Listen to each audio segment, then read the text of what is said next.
Hello everybody, my name is pkmnfrk, and it's time for another one of my super spectacular awesome Let's Plays. What game will I be doing this time? I've decided I'm not going to do an OHR game, because I don't want to. I'm going to do a more conventional game, specifically that of Metroid Zero Mission. That's right, the Game Boy Advance classic, remake of the original Metroid. So we're going to ignore this file right here, because...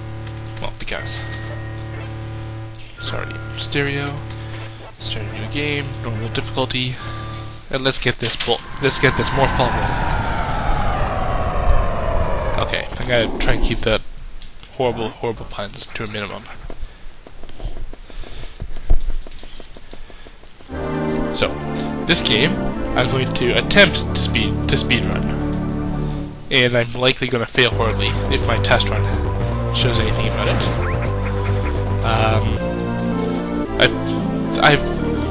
I've owned this game for a while, and I'm pretty good at it.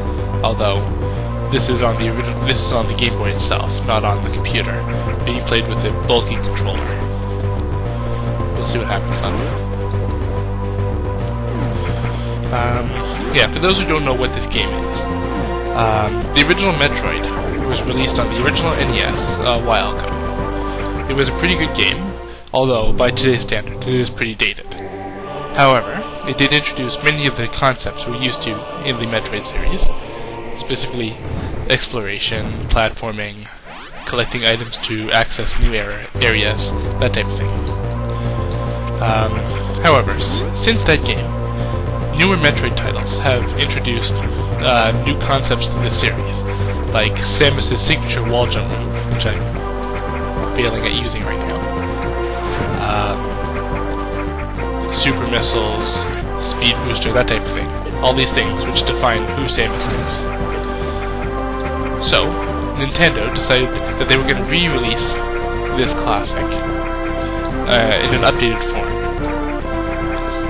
They added all the new items and things to the original game, upgraded the graphics, added new bosses, and a new area, and we got Metroid Zero Mission. As the title implies, the storyline is the same as the original Metroid. However, it's sort of like a expanded edition, if you will, showing what really happened. So what I'm doing right now is a small sequence break, so I don't have to do a lengthy sort of cutscene thing above.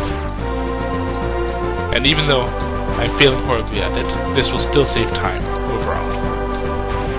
There we go. Normally, once you get the long beam, you have to go up there and fight a monster and go look at some statues and do all sorts of boring things that we don't really need to do. We'll get to all that soon enough. Instead, we'll just skip past all that and go down here, dodging enemies and platforms. I'm going here to this little rumbly platform. I'm sure there's nothing significant there. Let's just grab these missiles and get out of here. Much like in the original game, and well, every single Metroid game to date, you get 5 missiles with a missile expansion like that. Oh, wow, there actually was something here. Who would have thought? This is the Charger. This is a unique boss in the game, and actually pretty much any game, in that if you don't beat it quickly, it will run away and fight you at a different location.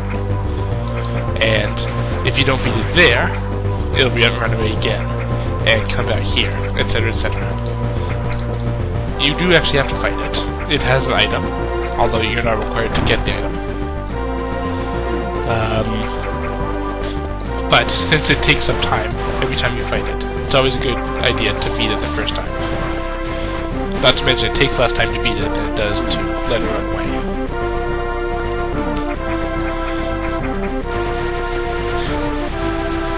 Now, if this was a low percentage speedrun, I wouldn't have the long beam here.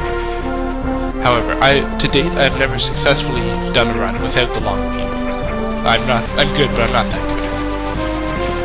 These stupid little sack things I'm shooting. If I get close enough to shoot it so that I don't need the long beam, those little things always swarm and attack me and I die. It's pretty embarrassing. So we're not going to do that. Instead we'll go through here and get this missile tank. Now I am going to do, although I'm doing a speed run, I'm not going to be doing a 100% speed run because I can't remember where everything is. And that's not the type of thing I want to do on camera anyway. Figure out where everything is, especially on, in the speed run.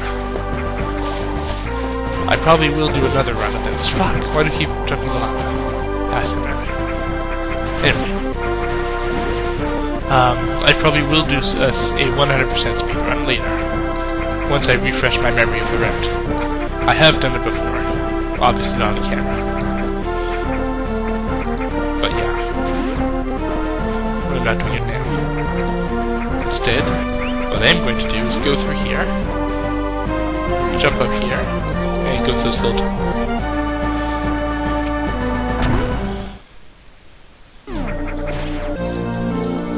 At the bomb. You might say it's the bomb. I'm sorry, I'll never do that again. I promise.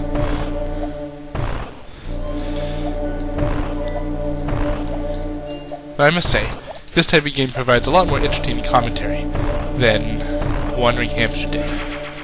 Through no fault of the game, I must add. James, if you're watching this, I'm sorry. However, I think it's just because the action is a lot more quicker. So although I might have something to say every now and then in Wandering Hamster, those moments come a lot quicker here. Like these stupid little bugs that can only be killed with bombs. And if they cling to you, they'll suck your life away. Kind of like little Metroids. Incidentally, I'm not going to consider that a spoiler. The game is called Metroid, so yeah, there's going to be something called Metroid in it. Well, usually. Anyway. Actually, no, there's not been a Metroid game without Metroids, so never mind that. There's been a game where Metroids have not really played a significant part, specifically Metroid Fusion. Although a Metroid does appear as the final boss there, so... well, yeah.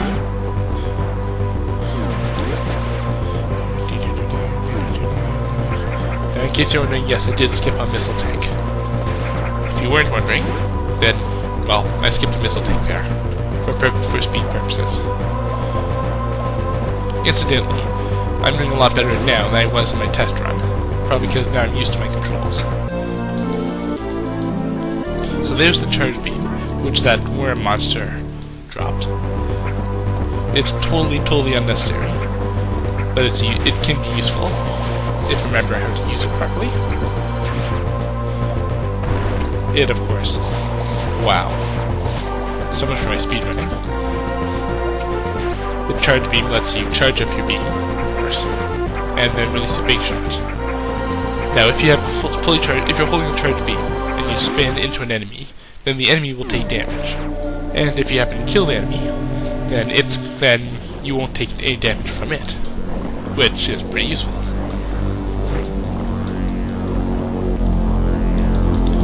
So here we're getting a little cutscene, foreshadowing events. Now, anybody who's beaten the original Metroid, this is totally not a surprise who that is. But if you haven't, then I guess you will be surprised. Okay, I'm going to cut this segment short a little bit. However, next time, we're going to explore the depths of Norfair. See you later.